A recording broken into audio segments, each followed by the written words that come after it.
weighing in Fights and Films. Hi, welcome to Weighing In Fights and Films. I'm Jenny Rose. I'm here with my cousin and co-host, Brett the Threat, and we are here to review The Ultimate Fighter Redemption Season, Episode 4? 3? 4? 4? Is it 4? I think it's 4. I think it is 4. I think you're right. It's right. Episode 4. Yeah. They're all starting to blend together. It's the boy one. Boy! Yeah. Boy! Boy! Apparently when Cody Garbrandt gets drunk, he's Mr. Boy! Boy! Yeah. It's also the most homoerotic episode of the entire season so far. They did poetry. I would snap, but I hurt this hand. Poetry. Naked men in a hot tub in a circle doing poetry. Yeah. Badly. You know, I think we needed to switch to something more manly. Yeah? Yeah. Okay. Like RuPaul's Drag Race. Like RuPaul's Drag Race. And then the guy gets a pedicure? I think. Yeah. He got a pedicure. He got his nails done. And the fight was over in the first round. Yep. It was the guy's in the UFC already, so you can tell that the Octagon experience at the beginning of the match. You can kind of tell right away. I could tell like which one of them. He seemed like more calmer, not as antsy and everything. Nunez, the less experienced of the actual UFC Octagon, was he was pressing forward and he landed some good hits there. Yeah, he landed a couple of good hooks there. Yeah. It wasn't a complete walk away for Krause. He ate some. Krause is in the UFC. Okay. Yeah, he's under contract. Right. And like you asked during it, if he loses, is he still in the UFC? This isn't really a lose for him at all. Right, but it would be a bad lose for him. It would be a bad look. It'd be a bad look because then Danny will be kind of like, well, he lost on the Ultimate Fighter when he's fighting people who are not quite at the UFC level, you know what I mean? So it's like he should when he's supposed to win. But he's on this episode of The Ultimate Fighter because he can't let go of his loss from when he was on it. Right, which is kind of weird. Right. So I have some advice to Krause. You're in the UFC! Give that shot to someone who's not, you know? And then it got more homoerotic when they chose the next two fighters and they're squaring up going, I love you, bro. Yeah. You're my best, bro. We're going out for dinner tomorrow night, bro. I don't even talk to you that way and your family. Yeah, bro. like whispered too, like sweeten up, like. Yeah, they're whispering and saying, yeah. And then he kissed him on the cheek. Yeah, oh man. Whew. Like I said, this episode was hot. It was hot. Woo! And the one guy gave his confession. Like, you think, oh, well, he's gonna cry. He's gonna cry in this one. And then he didn't cry. No, we had no tears this time. No tears, but no. But like the music is trying to drive it into they even had the slow hand tap release, like the.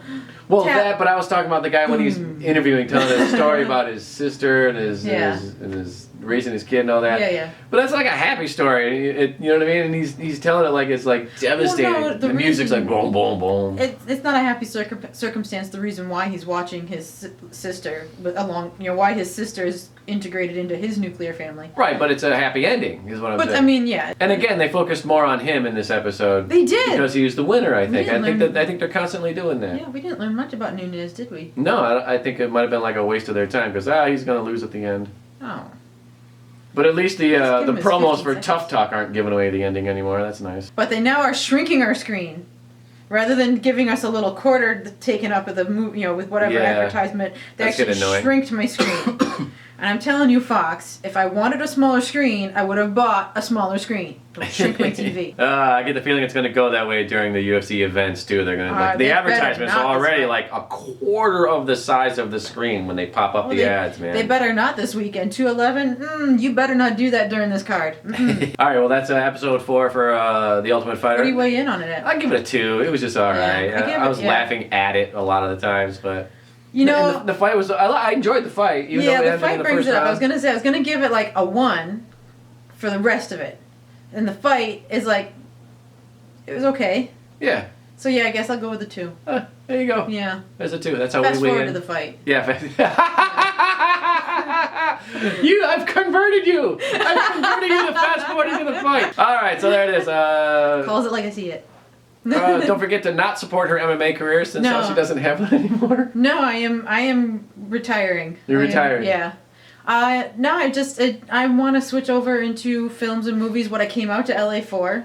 I have a ton of fun doing it. I love being on sets, even no matter what. Just even when I helped you on your short films. I just love being part of that creative process. Aren't you going to miss punching people in the face, though? I'm still punching people in the face. I'm still training as hard as I do as a fighter.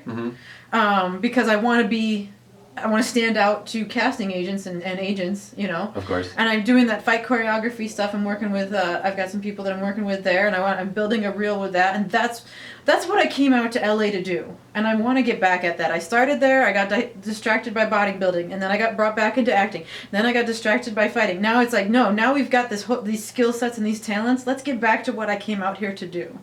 And it wasn't fulfilling me to step into the octagon. It just... Really? Yeah, I mean, I did the first fight. It was a bucket list item, right? I did the first fight.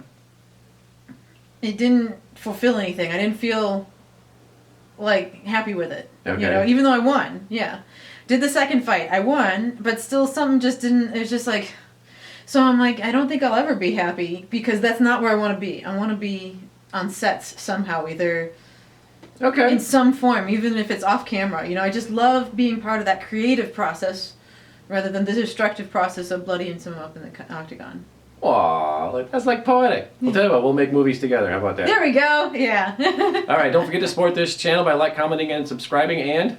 You can still purchase the merchandise to Weighing In Fights and Films. Yes, and thank you to those that have. Thank you very much. Yes, thank you very much. Yeah. And I think that's it. That's it, yeah. We can still punch, though. Yeah. Yeah.